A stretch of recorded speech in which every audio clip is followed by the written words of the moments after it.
Menurut pengamat politik Sumatera Selatan, KPU dinilai tidak transparan dalam memberikan jadwal serta informasi kampanye para calon kepala daerah kepada masyarakat. 3, 2, 1, silakan.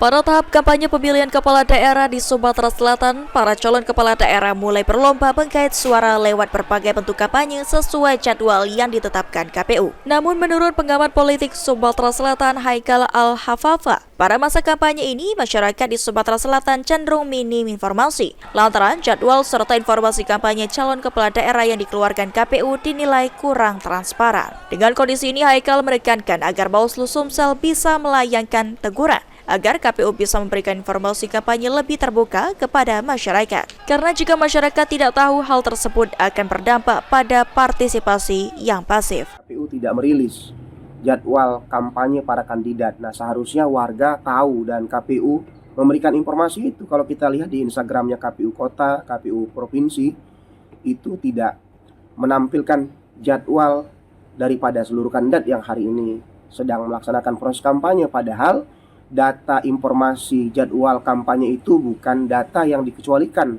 yaitu adalah data yang memang menjadi hak publik. Nah, seharusnya kawan-kawan Bawaslu tegur KPU yang hari ini tidak menyampaikan jadwal KPU itu, jadwal pemilu itu kepada publik, kepada rakyat. Rakyat harus tahu calon-calon pemimpinnya ini jadwalnya kapan ke daerahnya, ya.